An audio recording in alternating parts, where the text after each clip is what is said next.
You're listening to 515, the Ultra Podcast, the show that invites you into the lives of people who make up the Ultra family. Here's your host for these conversations, Larry Ryan. Thanks, MJ. Happy New Year, everyone. I'm planning some exciting new things with the podcast this year, which I'll be sharing a little later. Today's guest is a legend in triathlon and someone that I greatly admire. 2025 is starting off with a bang. On today's episode of 515, the Ultra Podcast, we're joined by a true legend. He's the voice behind one of the most celebrated radio programs and podcasts in endurance sports. He's not only a renowned broadcaster, but also a visionary community builder. As co-founder of Competitor Magazine and the Challenged Athletes Foundation, he has revolutionized the landscape of endurance sports. His impact is undeniable, earning him inductions into both the USA Triathlon Hall of Fame and the Ironman Hall of Fame. Today, we are fortunate to have him join us from Babbittville via San Diego. Welcome to the podcast, Bob Babbitt. Thank you so much. It's a pleasure to be with you. Yeah, thanks for coming and joining us here on the podcast. Of course, you are a legend in the Ironman world, and everybody knows you for that. But you also have an Ultraman connection, and shortly we'll be talking about those things. But I did want to find out a little bit about your earlier days. These days, everybody recognizes you for your media presence. But if we go back to the early days of triathlon, you were there as an athlete. Can you tell us about your athletic career? Well, I was a lousy athlete, but yes, I got into triathlon when I first moved to San Diego from Chicago back in 1978. Earth was still cooling and the sport was just starting. And so 78 was the first ever Ironman. We read about it actually in 1979. Article in Sports Illustrated talked about this crazy thing called the Ironman over on an island of Oahu. And my roommate at the time was a guy named Ned Overend, who became one of the first inductees in the Mountain Bike Hall of Fame. But this was so far, or before that, mountain bikes hadn't been invented yet. So, the two of us read about this race in Oahu, and the winner was a guy named Tom Warren. And actually, I had done Tommy's Tugs swim events in San Diego for a number in 78 and 79. And those were really some of the original endurance events. You swam a half mile around the pier, this place called Crystal Pier. You ran 5 miles on a beach and you swam around the pier again. And the first 70, when you ran through the finish, you kept running, because if you ran to Tugs Tavern, which was a couple blocks away, the first 75 people got breakfast. So you ran right through the finish, you ran through two Tugs, and the goal was to get your plate with the runny eggs on it, along with the Tugs mug, before the 76th person got there and got nothing. So bragging rights is what that thing is all about. Actually, there's a photo behind me of Tommy and I with a table with probably 50 or 60 of the Tugs tugboats you got for finishing the race, not for finishing the race, but for winning your age division. Right. One of my proudest possessions is another Tugs. These were handmade tugboats, and he inducted me into the Tugs Hall of Fame.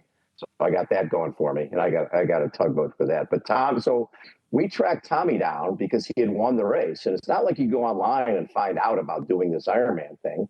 So we went to see Tommy, and Ned and Tommy invited us. He goes, "Babbitt, come to my office. We're on the west side of the street, just south of Crystal Pier."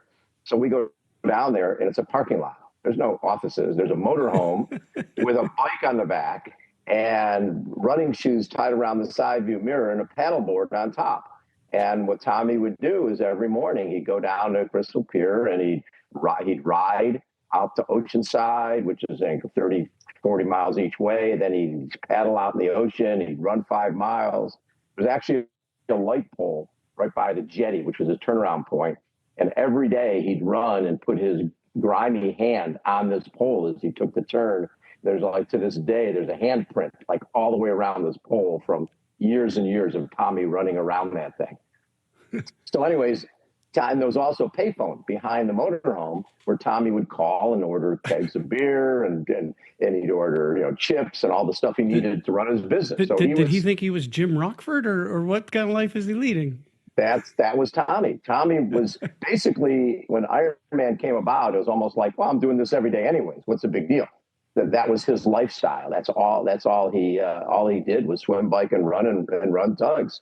So anyways, we go to this little tavern, believe it or not, called T.D. Hayes, right before like 9:30 in the morning with him to ask him questions. How do you do this thing? Do you need to own a bike? Can you borrow a bike?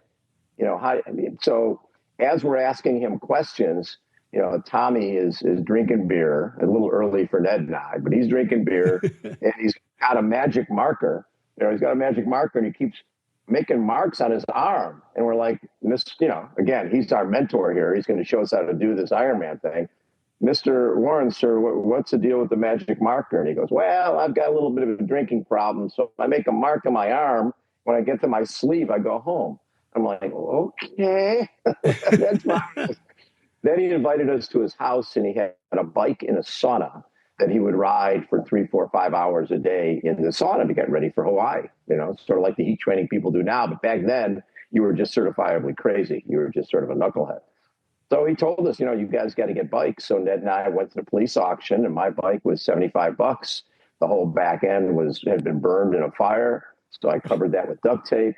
Put a Radio Shack radio, which I probably have around here somewhere, on the, right here. This is my radio that I listened to in the 1980 Ironman. It was bungee corded to the handlebars of the bike and had pannier, sleeping bag, and tent put on the bike because I thought you swam 2.4, rode 56, camped out, and rode back the next day into the marathon. I had no idea. It was like a one-day thing. So, this bike had reflectors, had a kickstand, it had a fuzzy raccoon seat cover. It was, one of those things that who knew, right? So the funny part, though, is we got to Oahu. This is before the days of bike boxes. When we get to Oahu, I flew in, and they come rolling. I just rolled this bike out, right? You just basically like you're unloading a bus. Just took the bike off the cargo area and rolled this thing out. And there was these Navy SEALs who were coming over to do the Ironman. A lot of the early Ironman guys were Navy SEALs. And they see this bike. They see me with this big black beard. I look like Gordon Haller, who won the 78 Ironman. And they think that I won the Ironman with this bike with the panniers and sleeping bag and Radio Shack radio, etc. And they're looking at my bike like you'd be looking at Lance Armstrong's bike after the Tour de France. Like, oh, look at this. Yeah, you guys have no clue. But it was one of those things you had to have a support crew. I was a school teacher, so one of the kids I taught, her dad lived over on the island, and he showed up race morning with his Fiat convertible, his 2 girlfriends, and I gave him my 50 loaves of Hawaiian sweetbread and Gatorade, and off we went. They had no idea where we was. There was 15 starters and 12 finishers in 78 and 79. Then in 1980, because of the article in Sports Illustrated, there was 108 of us. And if you look at that group, it was Dave Scott, who went on to win it 6 times, Dave McGilvery, who's run Boston Marathon, I think close to 50 years in a row, just did his 10th Ironman World Championship this year.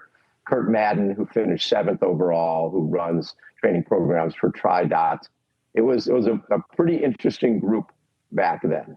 But the best part was they were supposed to do, the original Ironman was a Waikiki rough water swim. And the night before the race, Ned and I are standing at the Grand Otani Hotel waiting for the pre-race meeting. And basically this guy, Hank, who was a race director, goes, and the waves are breaking against the building. They're like 10 feet high. Ned and I had done all of our swimming in a 120 length in a mile condo pool. So we basically were resigned to the fact that we're going to die the next morning because there's no way we're getting through this surf. So the race director comes in and he goes, hey guys, I know you're all looking forward to Waikiki rough water swim, but we can't get boats out to support you because the waves are too big. So we're going to move the swim to Ala Moana Channel. And the other reason we're moving it is ABC Wide World of Sports is here, and they're shooting cliff diving on Sunday. if we can't put the event on tomorrow because of the waves and have to move it to Sunday, I'll lose Wide World of Sports. So we're moving the Alamoana Channel, which is totally protected. And of course, Dave Scott and all the Navy SEALs are like, what a pussy event. You can't freaking move the Ironman. It's a Swin. It's a Waikiki. Ned and I are like, yeah, you can't move it, knowing we would live, which was great. So anyway, we get out of the water, and I'm swimming along. I'm staying as shallow as possible. And I'm swimming along, and it's 4 lengths in Alamoana Channel. I do my first length. I'm on my way back, and there's a guy seriously walking at me, moving his hands like he's swimming, right? His name was John Huckabee, 59 years old, known as the Incredible Huck, the only guy there with a sponsor. He'd run the Athens Marathon 3 times in one day, right? He ran over 75 miles in one day, but he didn't know how to swim. So, and that's the type of characters you had back then. So he's swimming, he's walking and moving his hands, and I nearly run into the guy because he's walking and I'm swimming on my way back. And he's the only guy to ever get blisters on his feet during the swimming portion of a triathlon. And then later they found him during the run portion. They found him about 1 a.m. They lost him, had no idea where he was. Crew couldn't find him. He was in a diner in Waikiki having breakfast. There was no cutoff times back then. You could be out. He was out there 24 hours. So it was a little bit of the wild, wild west. My crew, mile 25, gave me a Big Mac fries and a Coke. Mile 90, I got a root beer snow cone. Between the bike and the run, I got a 75-minute massage. It was different. I'm laying there getting massage between the bike and the run, which felt great, by the way. But then they had a rule back then that if you lost 10% of your body weight during the race, right, they pulled you out of the race. So they had scales along the way. They weighed you before the race, and they weighed you at these different scales. So I finished the bike, and I'm eating Hawaiian sweetbread and drinking Gatorade and waddling through Waikiki. And I stopped to get weighed about mile 5, and I can hear this guy on the walkie-talkie like, hey, can you give me that again? This guy's gained 5 pounds. You can't gain weight doing this. And then when we're about mile 21, 22, you're running up Diamond Head before you drop down into Kapilani Park in the finish. And I'm thinking my crew is behind me. Their Fiat convertible, the lights on me, lighting up the road. And I'm going, this is the coolest thing ever. I thought it was a 2-day event. I'm going to finish this thing in 1 day. So then I started thinking, there's going to be bands at the finish. There's going to be cheerleaders. I can't wait to see what they got waiting for us to finish. Come rolling into Kapilani Park, and I see a chalk line on the pavement and a light bulb above me. And I'm a little confused, and I hear this voice to the right of me in the park going, hey, you. I'm like, yeah, you in the race? Yeah, you're done. That was it. There was like one guy doing 1-arm push-ups in a park and nobody else. And it was just me. And, but it was one of those things where I knew this thing had changed me. I knew that I could do things that I didn't think I could do. So that led to I started working for a magazine called Running News. A guy named Mike Plant owned it in San Diego. And I went to him and said, dude, this sport is going to be huge. You should change your name to Running and Triathlon News. And based on the 108 idiots who had just done this silly thing, and he did. And so I became the LA editor for Running and Triathlon News. And I convinced the art teacher, I was a PE teacher, I convinced the art teacher, Lois Schwartz, who took that amazing photo Iron War and had no background in photography, to leave teaching and join me at this silly thing called Running and Triathlon News. And every week we would drive to LA and cover running events and triathlon events. And, we just loved it. And then in 87, when Running and Triathlon News closed down, we had no idea what we were going to do. And I went and met with two different publishers in Southern California. One had a magazine called Southwest Cycling, and another had California Bicyclist. And both of them told me the same thing. As I said, if we did a magazine covering running, triathlon, and cycling, it could be really cool. And they both said, listen, this running thing, we'll never put a skinny runner on the cover of our magazine. And triathlon, this is a fad. It'll be gone in 5 years. This is June of 87. This is April and May of 87, because we came out with the first edition of Competitor in June of 87 because some friends got together and presented Lois and I a check for $17,000 and said, go start your own magazine. Our first print bill was 20, so we were 3,000 in the hole. And we were underneath 10,000 pounds of bike racks in a guy's garage in his storage area, paying $200 a month for 200 square feet. And we didn't pay ourselves for seriously 3 years before we finally realized that this thing might catch on and might do okay. So yeah, the triathlon was a huge part of who I am and what we've accomplished, because competitor ended up eventually 11 editions, 500,000 circulation around the country. And I had launched competitor radio in 1990. And then we created a series called the Muddy Buddy Ride and Run series. In '08, we were bought by a group that loved our brand, a competitor, the private equity group, and it became the competitor group. And we owned all the rock and roll marathons. We owned my Muddy Buddy series, competitor magazine, triathlete magazine, Velo News magazine, women's running magazine. It became a sort of a bigger entity than the two of us underneath 10,000 pounds of bike racks. Yeah, considerably bigger. Yeah. So when you're a teacher, and by the way, I'm a PE teacher. That's what I was. Yeah.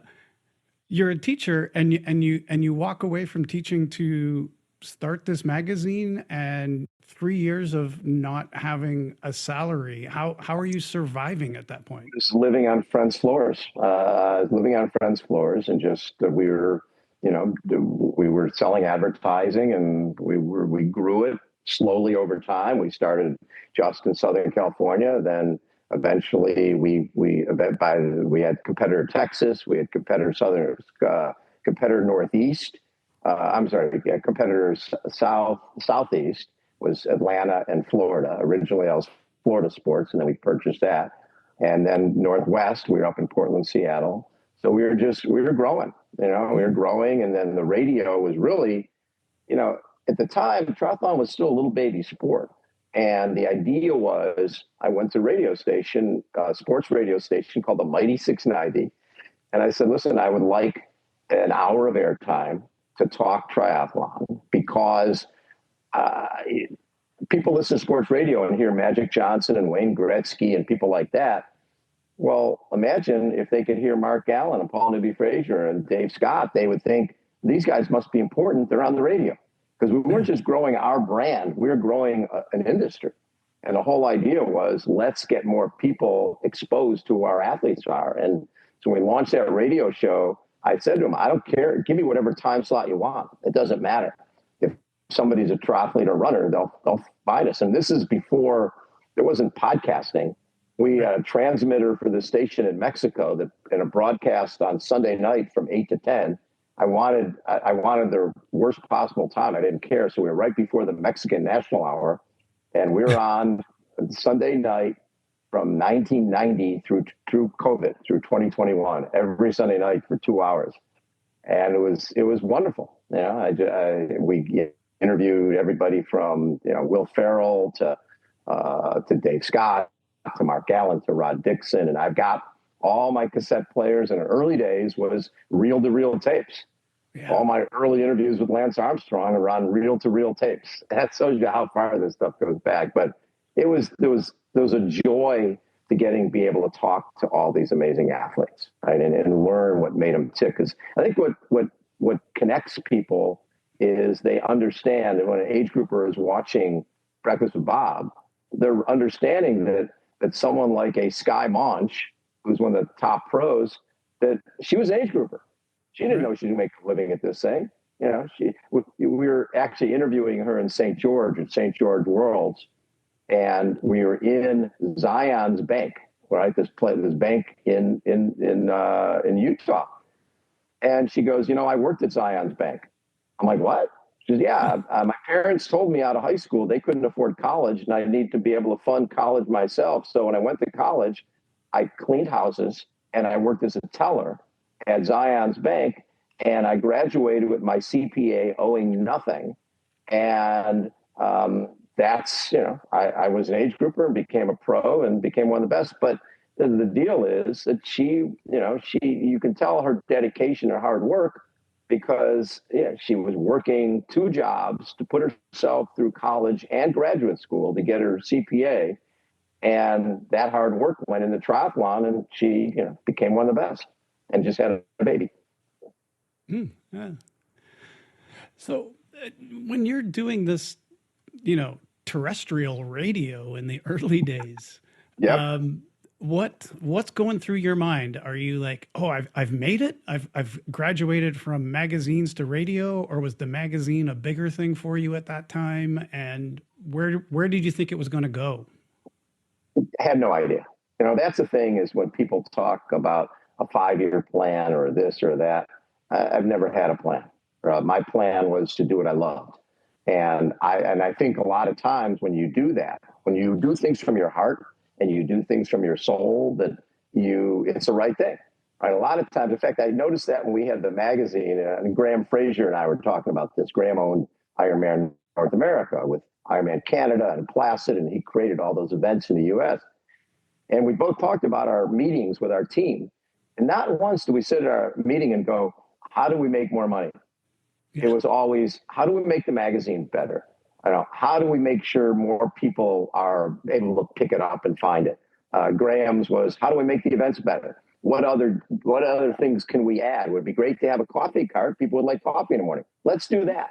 And so when you do things because it's the right thing to do, or it's in your heart and soul, things turn out well. When you do things based on how do I make more money? I just, one time during the 90s, mall walking had become very popular. So a lot of the shoe companies were selling shoes to mall walkers. So they were doing a different, sort of a shoe that didn't have as much in it because it was walking, right? It wasn't running. And, we're sitting there going, hey, should we get into this? Because this is where a lot of shoe companies are investing. It's like, we have no interest in that.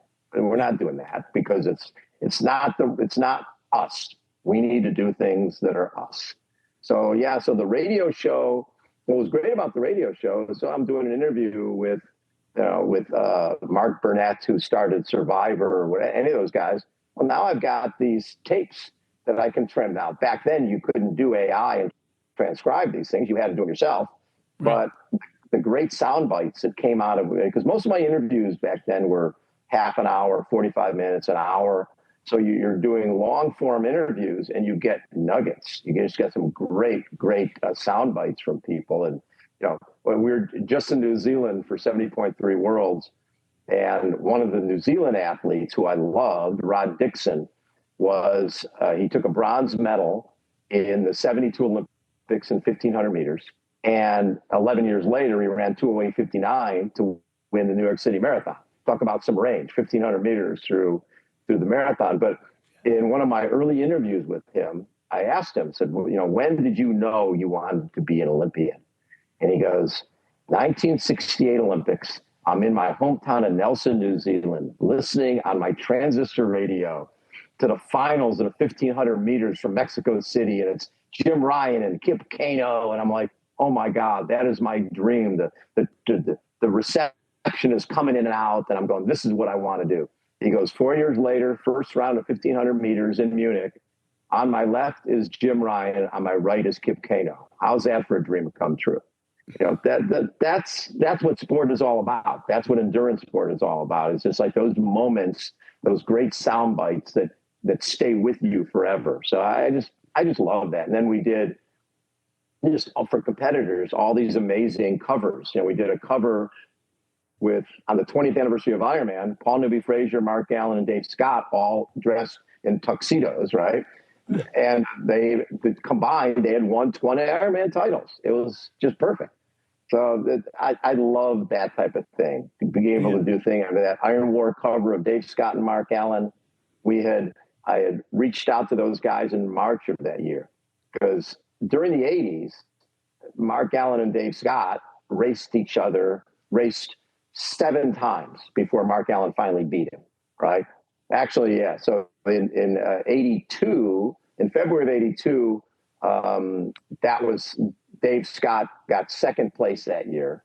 And Mark, because that was the year Julie Moss collapsed and crawled, Mark was inspired because he knew Julie is a fellow lifeguard. He came in October of 82, because they moved the event to October, really based on the fact Julie and Kathleen had created so much interest in the sport. that they ended up moving it to a better time for the island. The winter was not, they sold out in the winter. October was less popular. So all of a sudden, here you've got the Ironman moving to October. You had 2 events that year. But so that year, Mark Allen's derailleur fell off the bike after he caught Dave on the way to Javi.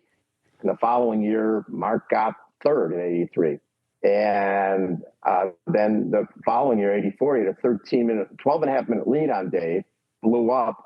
And, Dave Scott passed him by half marathon with a down 12 and a half, 13 minutes. 85, neither of them raced because there was no money. Ironman didn't put money into it until 86. 86, a anonymous donor on the island donated $100K. So Dave was there and Mark was there. Dave wins. Mark gets 2nd. 87, Mark has a 5-minute lead. Dave passes him and wins again. And 88, Dave didn't race. Mark gets 5th because he flatted a couple times. And it came down to 89. And my feeling was some things are meant to be. And if Mark Allen was going to beat Dave Scott, he needed to beat Dave Scott. He needed to win the Ironman when Dave Scott is there. So in 89, I called both of them up. It was actually pretty funny. I called both of them up in March or April and said, hey, I want to do a cover of you 2 guys, Showdown in the Kona Coast. And Dave's in Davis, California. And he goes, not a problem. Have Mark come here to Davis. I'll do the shoot. And Mark's in Boulder. And he's like, not a problem. Have Dave come here to Boulder. I'll do the shoot. And they weren't budging. So they sent our photographer, Dave Epperson, with all his equipment. He drove to Davis, drove to Boulder, and we composed them on the cover, Showdown on the Kona Coast, the 2 of them back to back, pointing at each other, all this cool stuff, which was a little innovative for 1989. Yeah. And then that year in October, the 2 of them had the greatest race ever, where they were side by side for the whole day. And actually what was funny is in the interview I did for the March edition with Dave and Mark on the cover, I said, Dave, what do you think is going to happen this year? And the year before in 88, Scott Molina won with a 3:02 marathon. And Dave goes, I'll tell you, I said, so Dave, what do you think is going to happen? And he said, well, I'll tell you what's not going to happen. Nobody's winning this race by running a 3:02 marathon. Somebody's going to be running in a low 240s. And there's only 2 of us who can do that. Dave Scott and Mark Allen, right? So Mark's reading this going, oh, crap. At that point, Dave's course record for the run was 2:49. So he's basically saying, we're taking 8 or 9 minutes off this course record, and you better be ready. Right. And so on race day, they were separated by 58 seconds. Dave Scott his fastest time up until then was 8:28. That was a course record. And he went 8:10.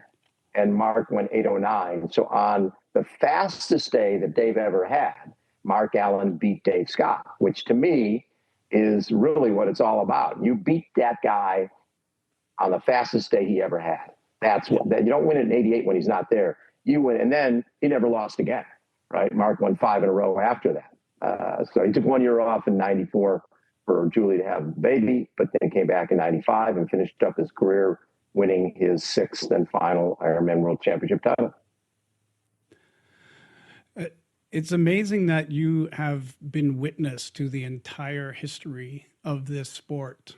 And, like from your magazine to radio host and then I guess blogger and vlogger. Now you would be called an influencer and a content creator.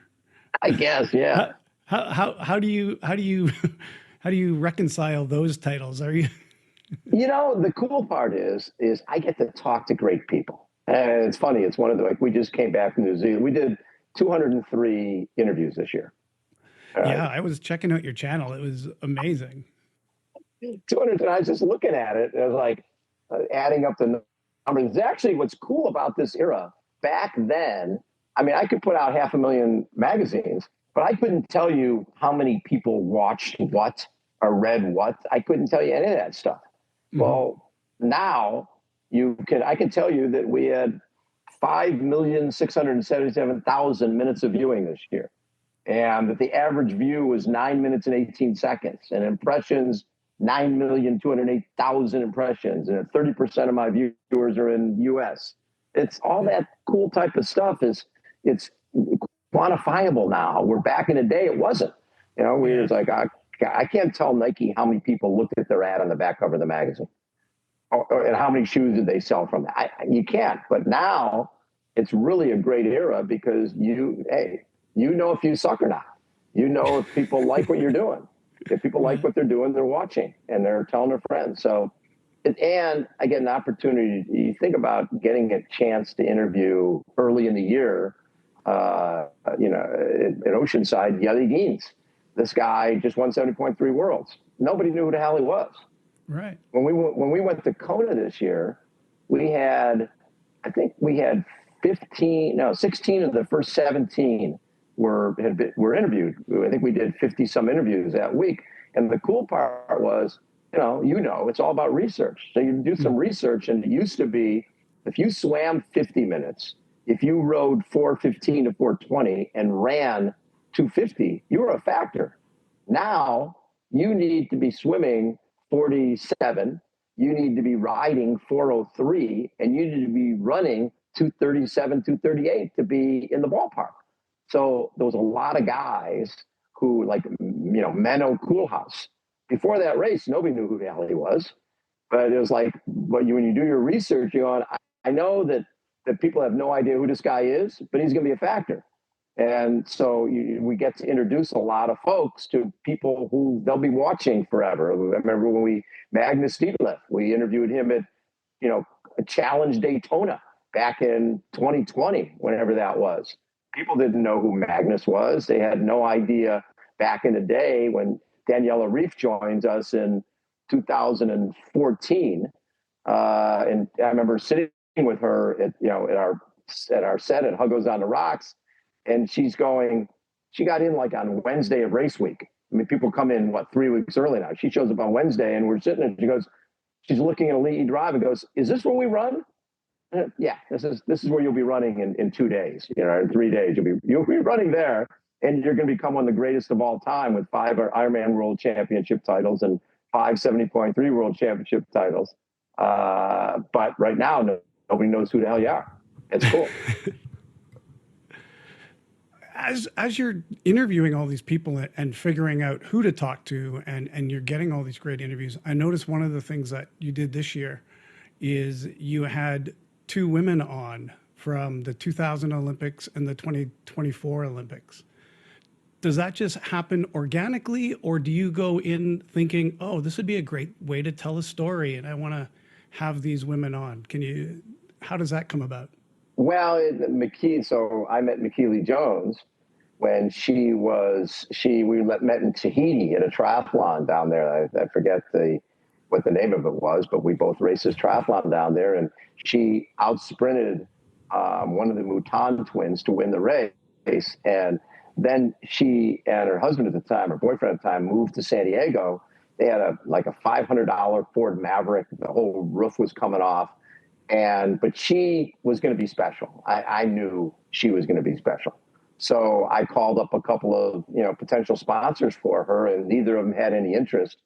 And then I called up my buddy Greg Rorick, who was launching or had launched the Danskin Women's Triathlon Series, which turned out to be really phenomenal. And I said, Greg, I think this woman looks Danskin. She's just very classy. And he goes, okay, here's what I'll do. Anything she wins at my race, prize money wise, I'll match it. So if she wins 2, she gets 4. So McKeely ends up 3rd or 4th in the first Danskin race and 5th in the second one, and then wins 20 some in a row, ends up becoming the highest paid woman in the sport, winning a BMW, sponsored by Metric, sponsored by Reebok, and then, goes on to win an Olympic silver medal. And we were staying at her house in 2000. And then she was there when we started our Challenge Athletes Foundation in 1994, and was at our events early on. And then she was so connected with Challenge Athletes when Australia said, hey, we need someone to guide Katie Kelly at the first ever Paralympic para-triathlon in 2016. It was McKeely. It wins a gold in the Paralympic para-triathlon. So, McKeely knew about Challenge Athletes from being involved with us. And then Julie Derome from Switzerland She's an amazing woman as well. And she took a silver at this year's Olympics. And it was really cool because, a lot of times people will tell you their real thoughts. And she was going, when there was 4 of them left towards in the middle portion of that 10K run in Paris, she was thinking, this is cool. I'll get 4th. Right? There's 4 of us. I'll get 4th. And then she's like, well, why? I'm leading. I'm pushing the pace. And she ended up getting the silver. I think every age grouper can relate to, I feel like quitting. It's too hot. My foot hurts. The pros have the same thing. One year we were interviewing Jan Frodeno after it looked like he had an easy win in Kona. And he said, yeah, easy win. I was ready to drop out 14 times. So, and the age grouper can relate to that because they go through that same thing with the guy on one shoulder saying, quit. This is too hard. And the other guy saying, why? You're okay. You can handle this. And actually, Mark Allen in the 95 Ironman, he's 37 years old. He's got this 26-year-old kid, Thomas Hellriegel, who's got a 13-minute lead off the bike. And Mark's running through town thinking to himself, my hotel's right there. Right there. I've won this thing 5 times. Nobody would give me crap for dropping out. This is awful. Well, then Greg Welch, who had won the 94 race, Greg Welch stops the stretch. And for whatever reason, Mark got power from that. And next thing you know, he's making up that 13 minutes and winning. And what I love, it's the last triathlon he ever did. The last day he ever raced, he made up a 13-minute lead. And it's not like Thomas Hellriegel died. What did he run, a 2:58 marathon or something? And Mark had to run, not just ran. He had to run a 2:42 to win the race. And that's, you think about Hellriegel, the following year, he came off the bike with Luc van Lierde, and Luc had a penalty and had to sit down for 3 minutes. So Thomas ran a 2:46 marathon that year after coming off the bike with Luc and then having a 3-minute gap. And Luc ran 2:41 and broke the course record to win. So his first 2 years, Thomas Hellriegel should have won the Ironman. In 97, he finally did. But, that guy should have 3 Ironman World Championships. And it's just amazing the way you're able to bring all these stories forward, and they're in your head. It's like that Steve King kind of brain of the names and the numbers and things like that. And I think that's why people enjoy watching, all of your interviews and like Steve, he mentioned that he kind of came across doing announcing and things like that by accident. He was running races and finishing near the beginning. And so one day he grabbed a bullhorn and started calling other people in. Yep. Your way of doing it seemed to be a lot more organic, or it seemed to be organic as well, in that, you came out of, I'm going to promote this sport and just start meeting these people. Yeah. And we meeting the people has been the best part, because I do think there is our sport is very rare. You can't go and play the Masters with Tiger Woods. You can't go and play Wimbledon with Federer. But I can be in the Bay treading water with Jan Frodeno as a 70 to death age grouper on the same day at running the same course, and be able to talk story with him afterwards. How was the win for you and Javi? What was it like at Kauai High? How was the energy lab?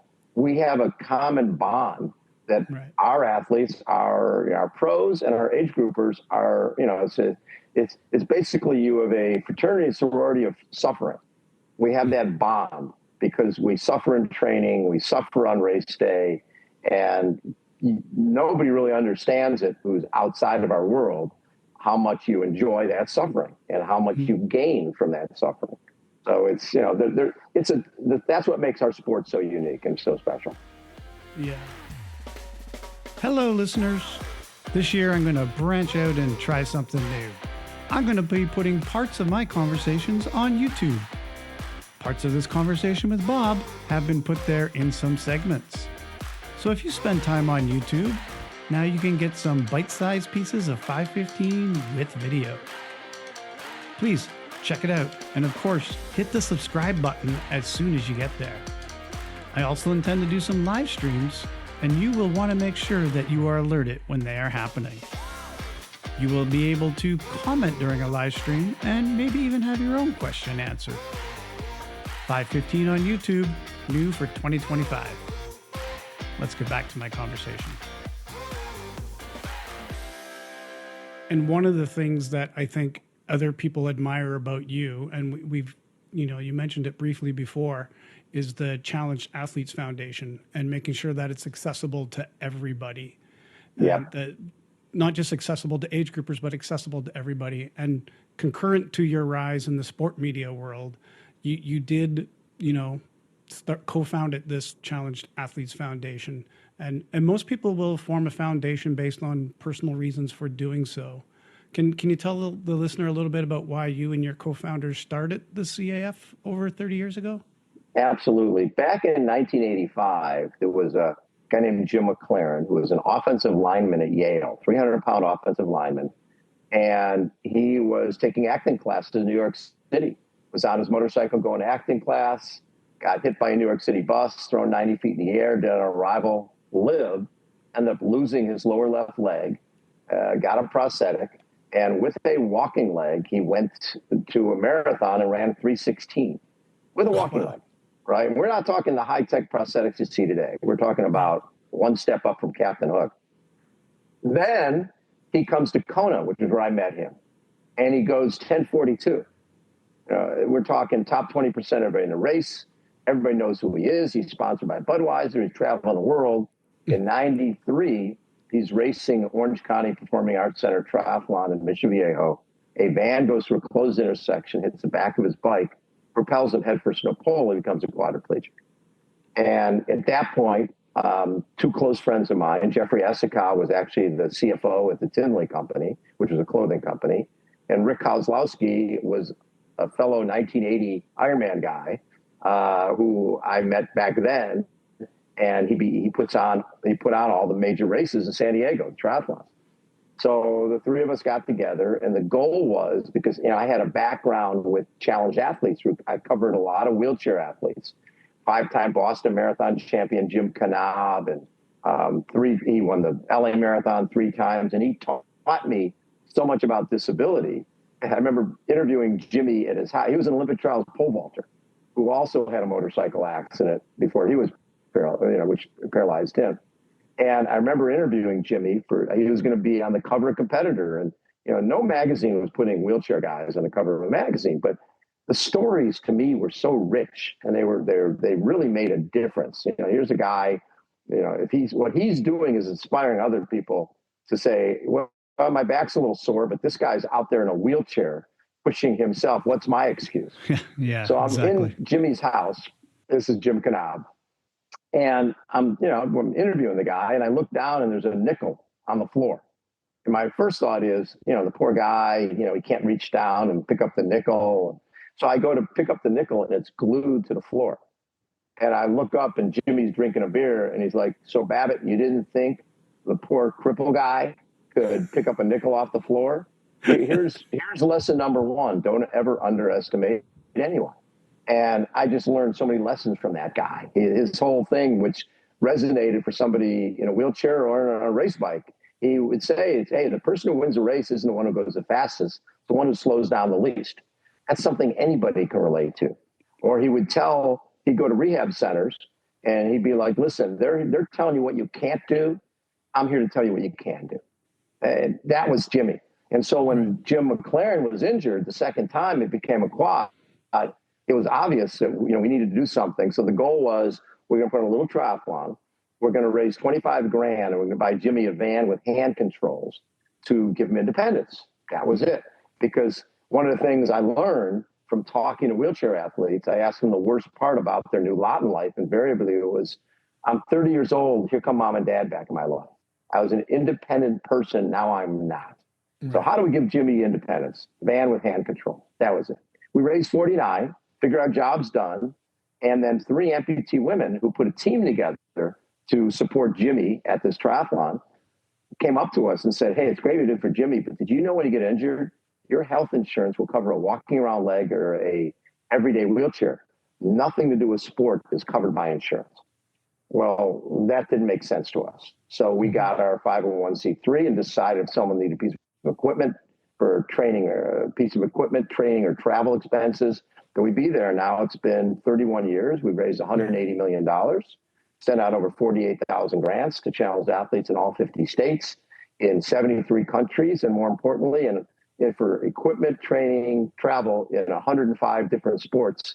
And our 105th sport was wheelchair pickleball last year.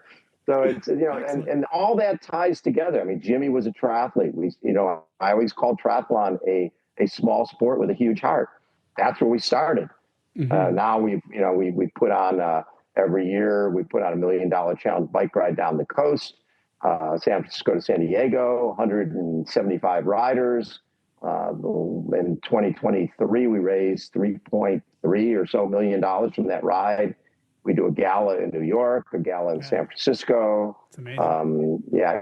It's pretty special, and our athletes are special. It's great. Just you give somebody a piece of equipment, they change the world. Yeah, well, and change the world. They also are able to excel. I know that your foundation has also given at least some funding, maybe along the way, to 50% of the athletes who made up Team USA at the Paralympics this year. Is that correct? There was 225 members of Team USA in Paris, and 127 of those had received grants from CAF. And that's not including Lauren Parker and a number of our international athletes. That's the key. And having a mom come up, this was in Rio, this woman, Deborah Jackson, came up to me in the hotel lobby, and she goes, Desmond, her son, was an amputee, says, you guys got him a running leg 3 years ago. Tonight he's running in the finals in the 200 meters. That's the type of stuff. It's you can change lives for the better with a piece of equipment. That to me is a no-brainer. And then the next thing is, next week, I go to the Major League Baseball Network up in beautiful Secaucus, New Jersey, and taking Parker Bird, who 2 years ago last February became the first baseball player with a prosthetic leg to play Division I baseball. And by getting on Sports Center and getting on World News Tonight, all these families with their kids who are amputees, who were connected to Parker because of baseball, have reached out to him. And Parker is constantly connecting me with these families. And so Parker is coming to Secaucus along with this young man, J.J. Reeder, who lost his leg to a shark attack 3 years ago. He's 13 years old. And both those guys will be with us in studio. Just the power of baseball, the power of sport, the power of connection. There's so much there that we love seeing. Mm-hmm. And you said that, you have these galas and races and things like that. Is that the main way of funding the foundation, or are you now more with sponsorships? How could a everyday listener get involved and help with the fundraising?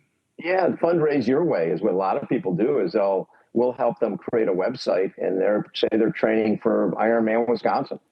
They could fundraise by training for Ironman Wisconsin and by racing Ironman Wisconsin. So we have a lot of people who fundraise your way.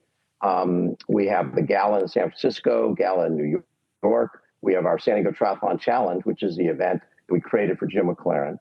And then we also have Nike is a long-time global partner of ours, Toyota,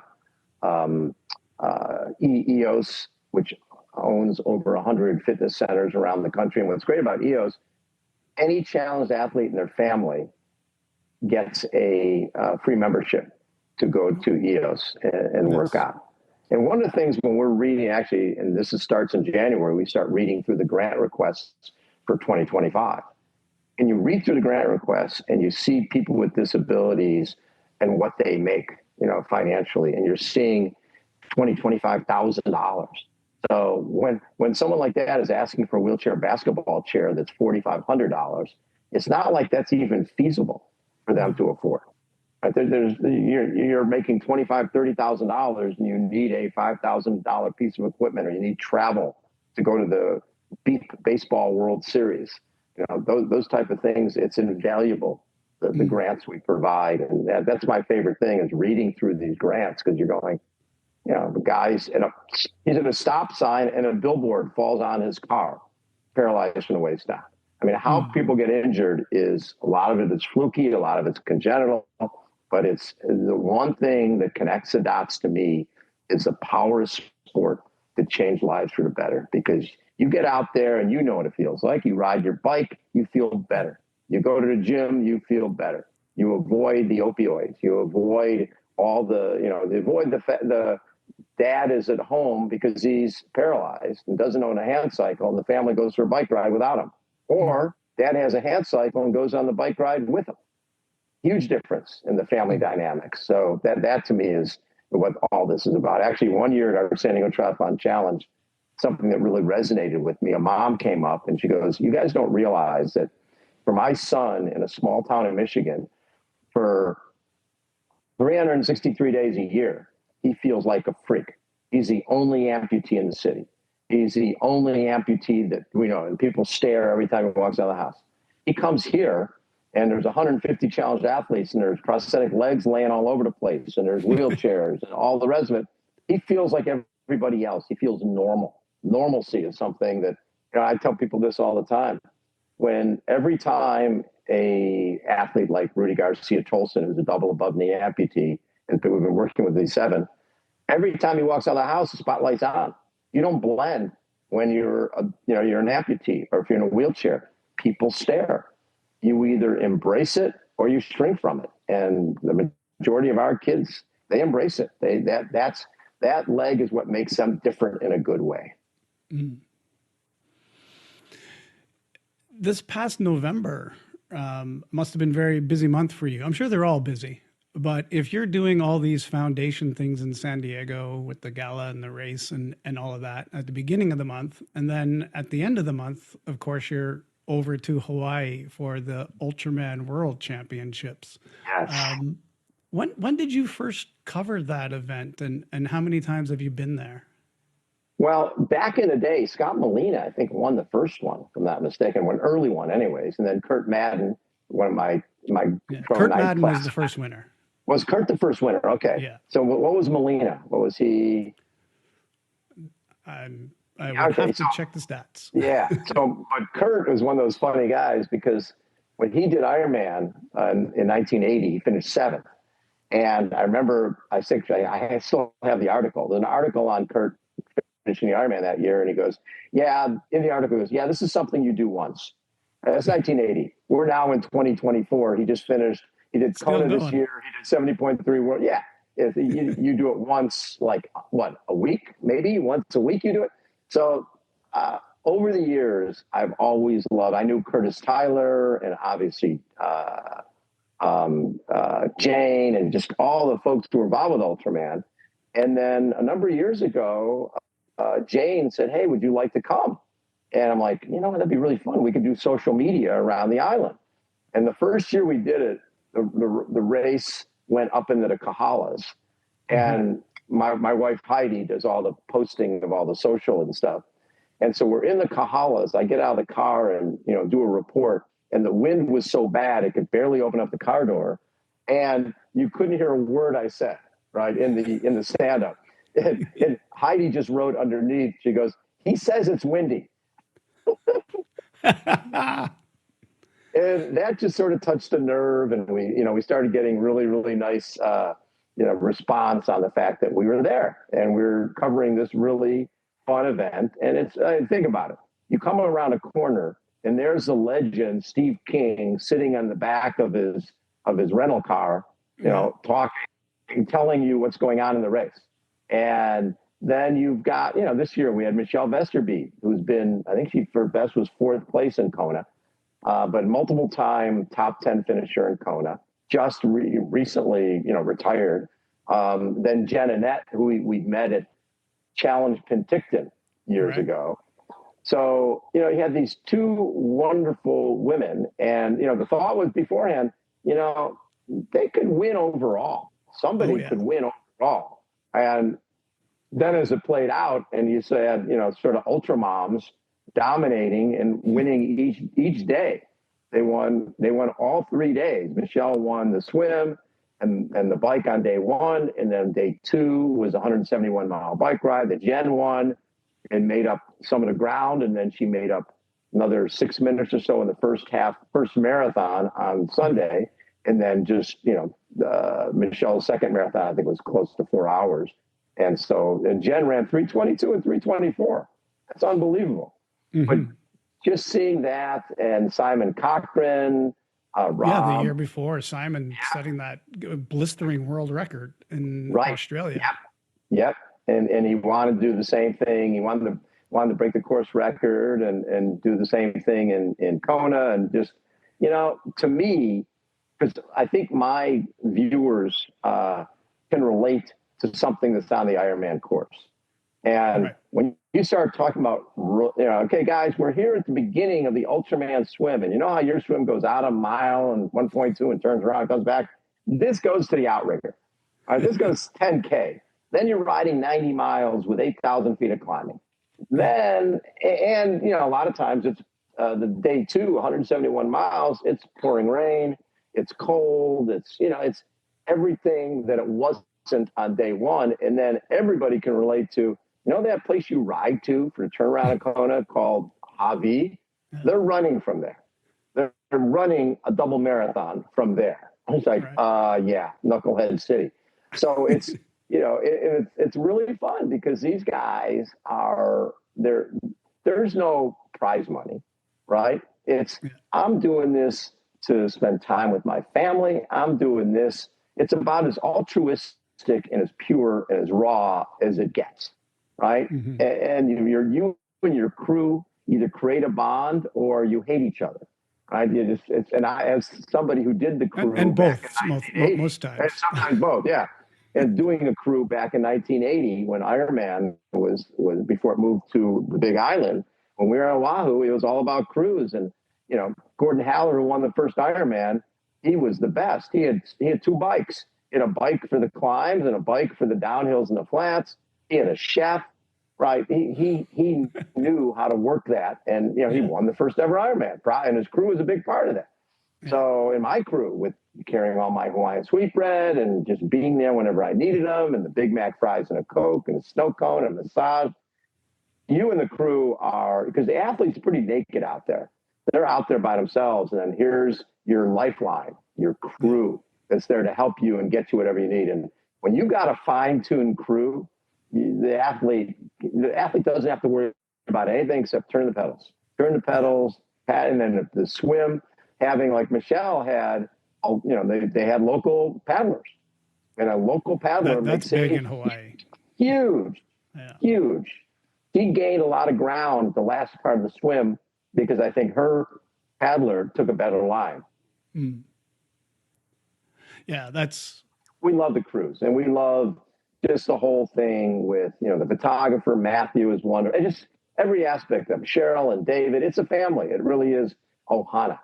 Right. And, that's what I like about that event. It's special. And any opportunity to go to the Big Island is an opportunity we're going to take. Mm-hmm.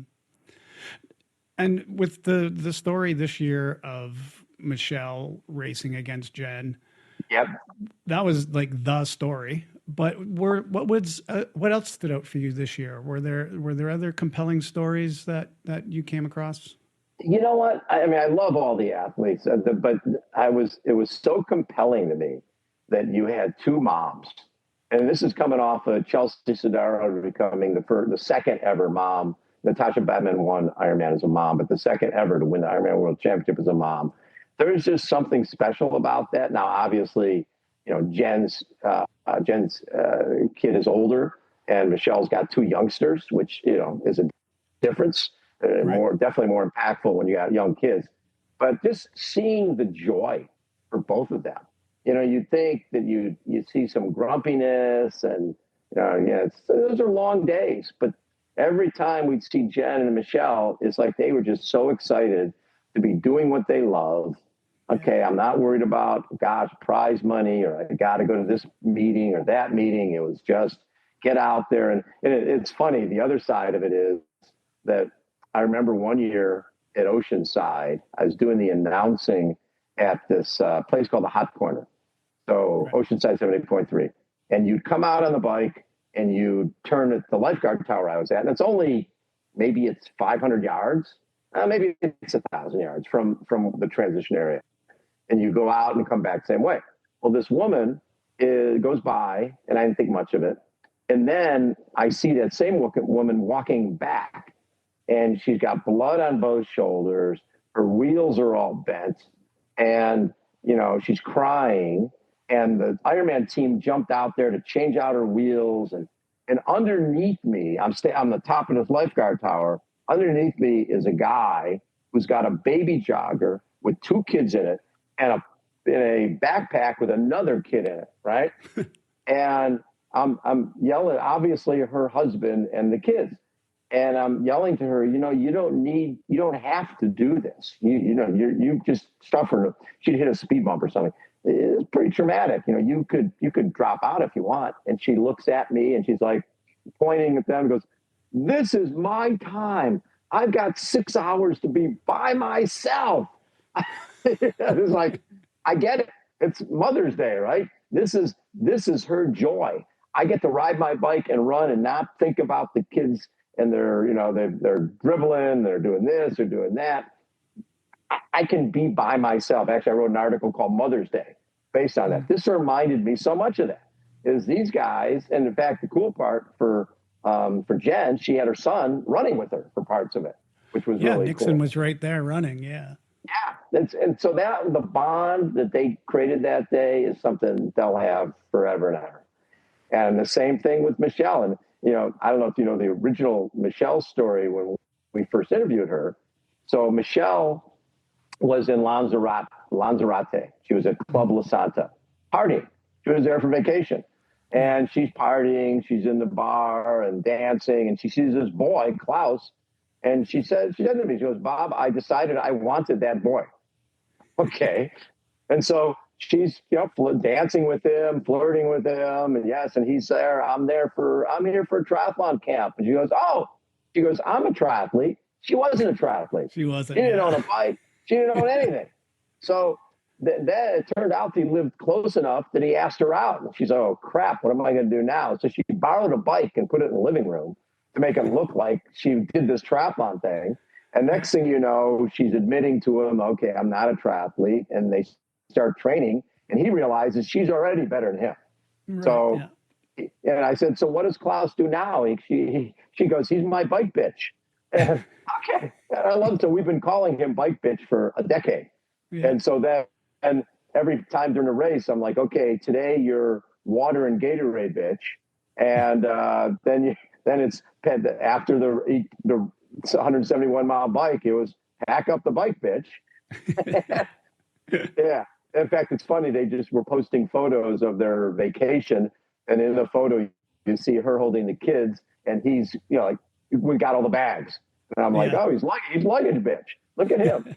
So yeah. And that was just so much fun all weekend long with the two of them. And they liked each other. In fact, the photo that Heidi took of the two of them at the finish line, both of them were in the capes. The last I checked, probably 150,000 views, something like that. It was crazy. It touched a nerve. All these female pros, Lucy, and we're all sending notes. Go Jen, go Michelle. You guys are role models. So that I think that became something very special. Yeah. Well, I did have both of them on for their own episodes prior to the race, and Michelle did tell that story. So people, if you want to hear more about Michelle or Jen, go back in the library and you can find both their episodes. And Jen came on again after winning, and she was talking about how much she enjoyed racing with Michelle. And obviously, she's got the keep smiling attitude. And she does. I think for Jen, it was also an opportunity for her to get back to when she really enjoyed triathlon, because one of the things she said in her interview was it became a job and it became about getting a paycheck. And it was a little bit too hard. And even getting to Hawaii for her was difficult financially. So she got help from the city, from friends in her area.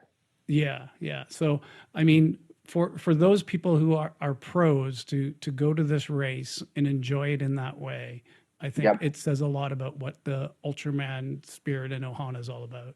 Yeah. Did Michelle tell you the penalty box story? No, I don't know that one. So Michelle, the last time she did Kona, she gets a penalty. And she goes in a penalty box, and Michelle is always happy, but she's not happy now. She's pretty pissed off. And one of the guys working at the penalty box says, "Hey, can I get a photo? Can we do a selfie?" Right? The guy's working the penalty box, and he wants a selfie. And Michelle is like, "Sure." And so she does a selfie and starts smiling, and changed her whole attitude. Changed her attitude from being pissed to, you know what? I'm out here because I love it. Let me enjoy. So she had a great last part of the bike ride and run. And she thinks a lot of that was because she totally refocused her positive energy. Yeah. Hello, listener. I love getting your feedback and suggestions for the podcast. Keep them coming at 515ultraman@gmail.com. For those that want to help me promote the show, I suggest that you tell a friend to listen to. Word of mouth is a great way for podcasts to get new listeners. And if you don't mind publishing your feelings, a free way to support the show is by leaving a 5-star rating and review on your podcast app. It's a chance to tell me what you love about the show, and it helps others discover it too. Finally, if you're so inclined, you can show your appreciation for my work by clicking the support link at the bottom of the show notes to go to my Buy Me a Coffee page.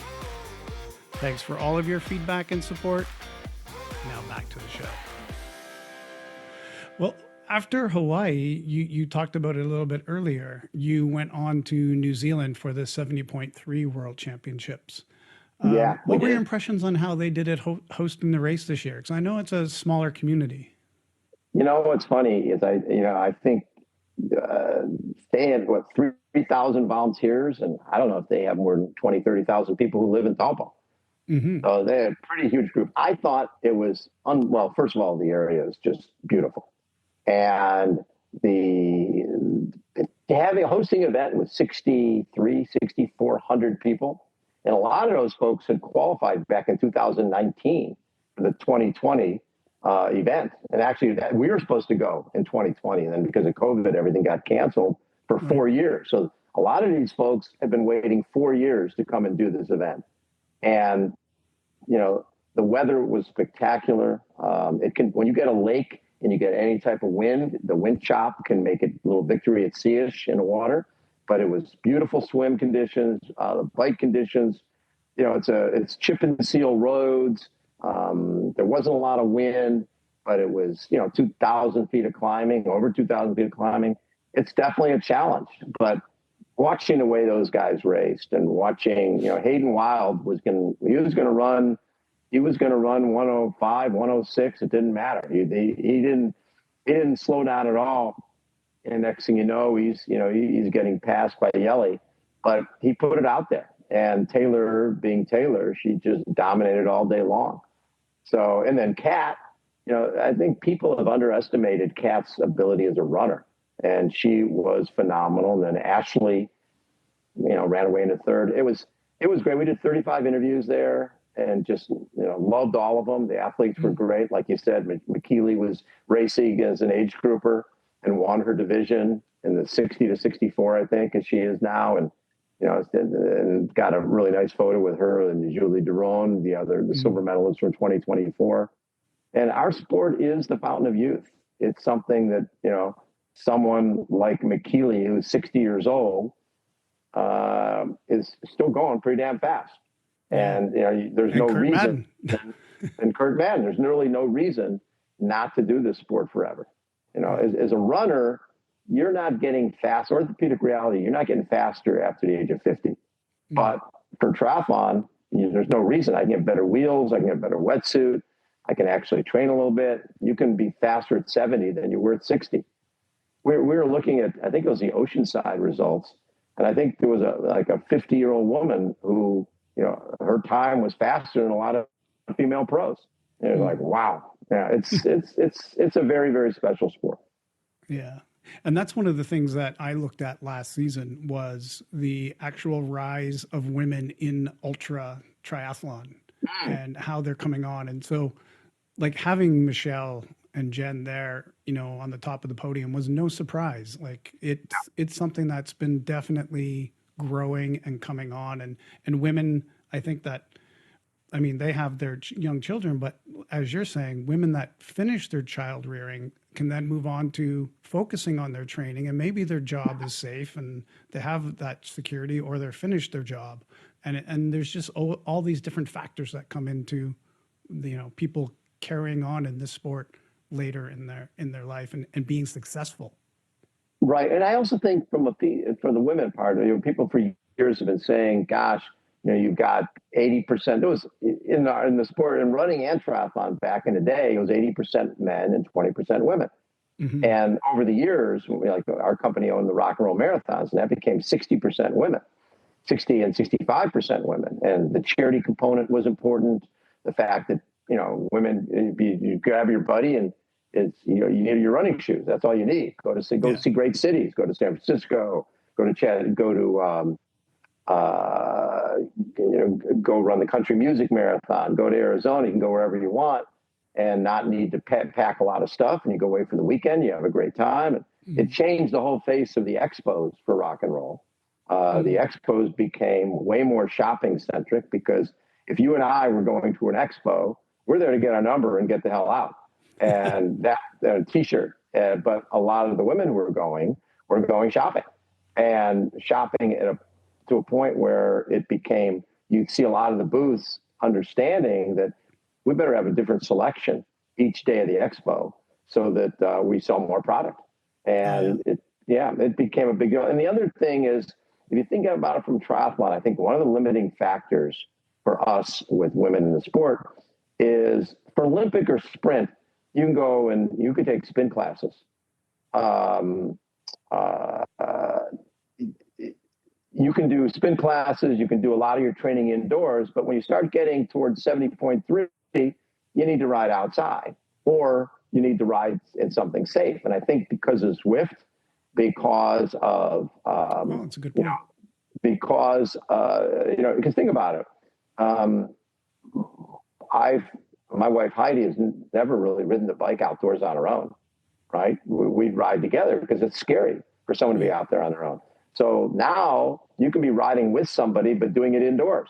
You can be riding, you're on Zwift, or you're on one of the other, full gas? There's a number of different ways you can do it, but you can be doing 4, 5, and 6 hour rides.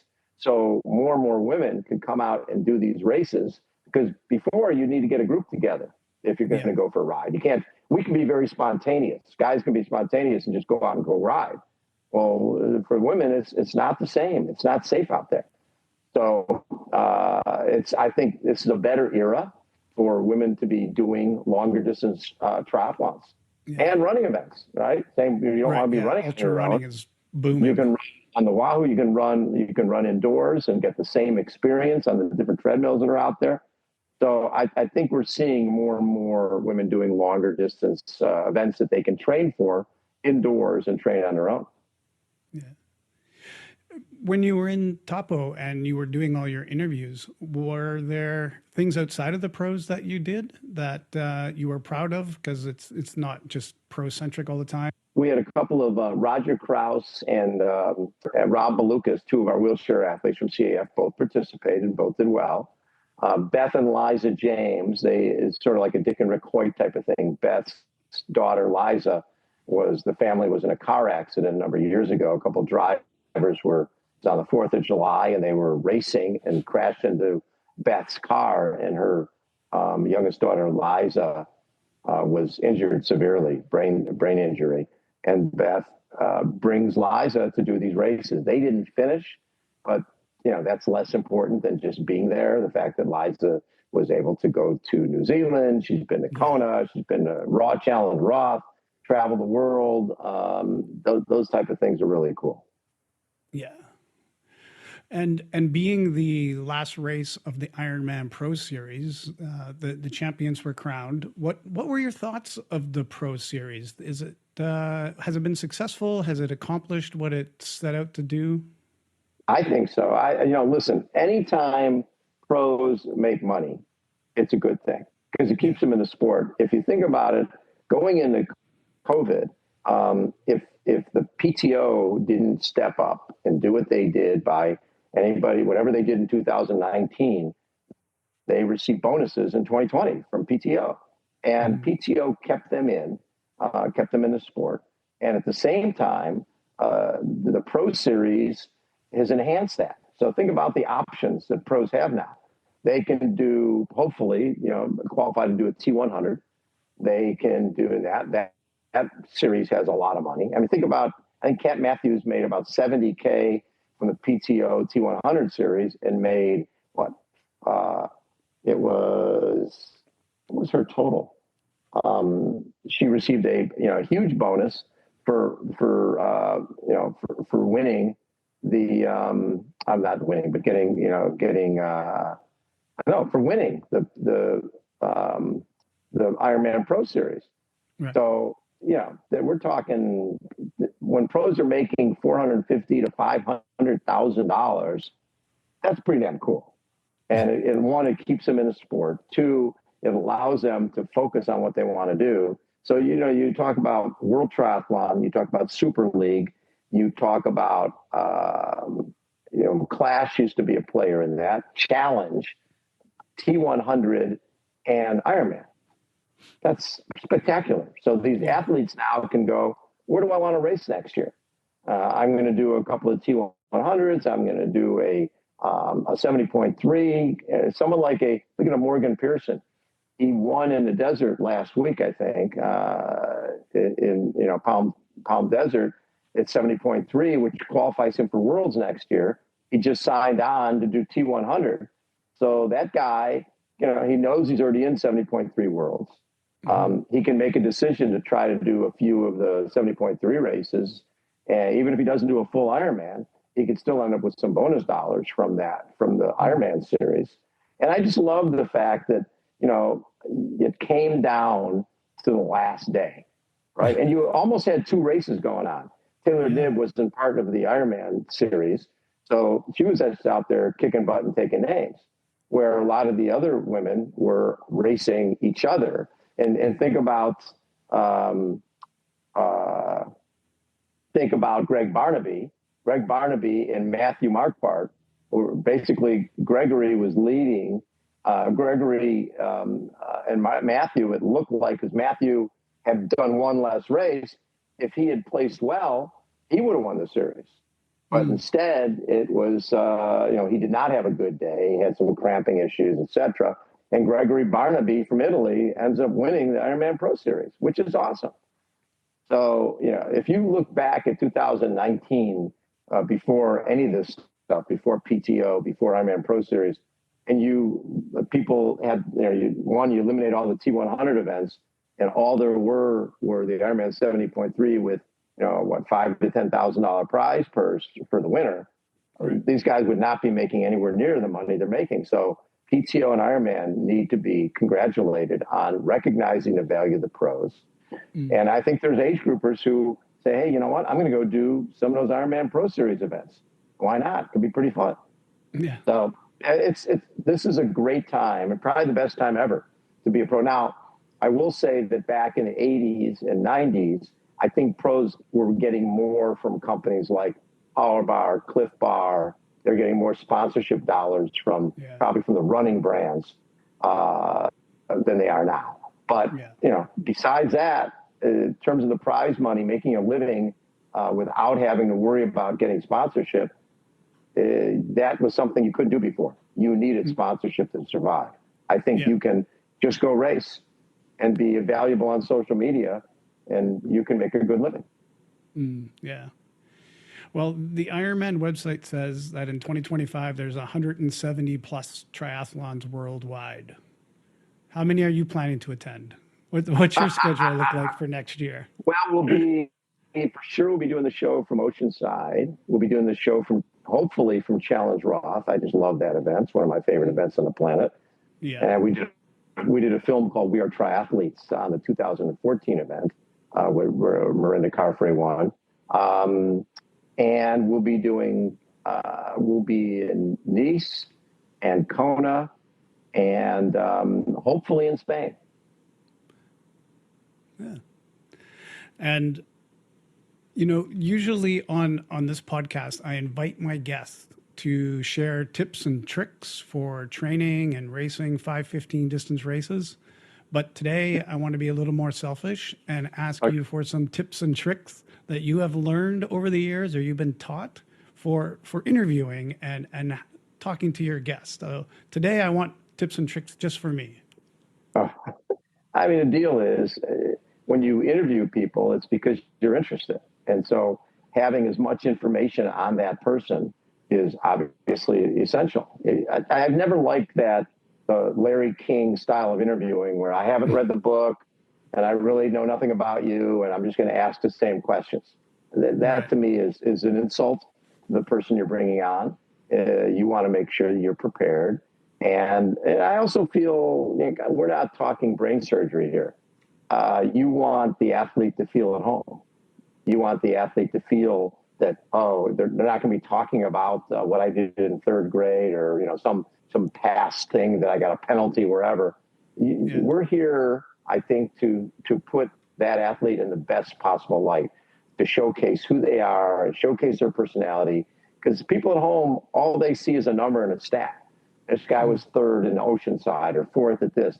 They don't know who that person is or what makes them tick. When you're interviewing Julie Deron and you find out she's got 2 fellow pro sisters, right? That's cool stuff. You got 3 sisters, all of them loving the sport. And, they come from Switzerland. So it's Daniela Rief.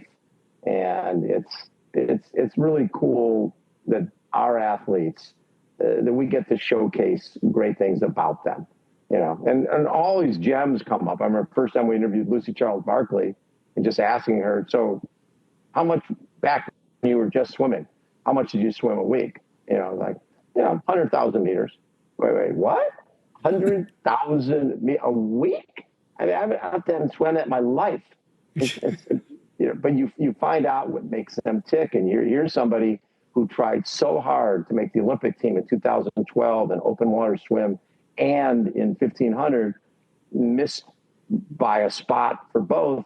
And then what does she do? She goes off and she becomes an Ironman world champion, right? She becomes the most followed person on social media in the sport. So, when one door closes, another one opens up. And I think that's a message that the person watching the interview can relate to, because they're always looking to be better, to be different. One of my favorite people is a woman named Jamie Whitmore, who won as a Xterra athlete, won 37 titles, right? And she won 1 world championship, but 37 wins at Xterra. And then she had a pain in the back of her leg. And when she went to see the doctors were like, we don't know what that is. Maybe it's in your head. Maybe, maybe you have a low threshold of pain. And if you're doing Xterra, you're up on the Flume Trail at 11,000 feet. You don't have a low threshold of pain. Well, they finally realized that there's a tumor wrapped around her sciatic nerve. And when they had to cut that off, that she'd end up with drop foot and not be able to run again. So here's this woman who grew up loving the Olympics, right? She, as a little girl, she was like, I want to be in the Olympics. She'd watch it on TV. And first as a swimmer and realized she didn't have the swimming chops to do that. Then as a runner, she ran at UC Northridge. Not going to do it in running. Then as a cyclist, and then as a mountain biker. And she didn't have the chops for that. Then finds out I'm really good at this Xterra thing. So sort of put the Olympic dream on the back burner and became great at that. Well, now she can't run again. So I actually called up her husband at the time, Courtney, at the hospital and said, listen, have Jamie call me because she's the most competitive woman I've ever met and she's going to need support. And so when I connected with Jamie after she got out of the hospital, she goes, what are you thinking? I said, well, paracycling sounds might be good. So connected her in paracycling. Next thing you know, we're in Rio at the Paralympics, And this woman who had this Olympic dream wins a gold and a silver medal in paracycling at the Paralympics. And her dream from being a little girl to be an Olympian, well, she's a Paralympian. And she had that career as an ex-terra athlete. And the cool part was, is as she was recovering, she got sick again and was puking and couldn't figure out what was going on. And her doctor said, just go in and get a blood test. We'll see what's going on. She goes in and a doctor comes in and goes, you're pregnant with twins. So in 2016 at the Paralympics, there's the twins at the Paralympics watching mom win a gold and a silver medal. You know, like one door closes, another one opens up. Well, I really enjoy, getting to know my athletes, like you say, and sharing their stories. And the stories that you have shared today are just amazing. And I hope to have, as long a career in talking to these people and getting to know all the people that come through the 515 Ohana. And it's something that I strive for. You're inspiration for me as well as many others, but for me, it's more for the actual broadcasting. So that's pretty cool. Thank you. I will put all of your social links into the show notes, including the CAF and all that stuff, so people know how to connect with that. And I really want to thank you today for taking the time to come and share these stories and talk about your career and what it's meant to you, and obviously the hundreds of thousands of people that you have inspired. So thank you for your time. Oh, thank you. Appreciate it. Best of luck with the show, and just keep doing what you love. That's what it's all about. If you love it, people will love it. Yeah. Thank you. Hey, if you liked what you heard today, please tell a friend and be sure to subscribe wherever you get your podcasts. We'd appreciate it if you'd rate and review the show while you're there. Drop the names of the people you think we should interview, and we'll get in touch with them and make that happen. Thank you for listening to 515, the Ultra Podcast, a production of 55 Enterprises.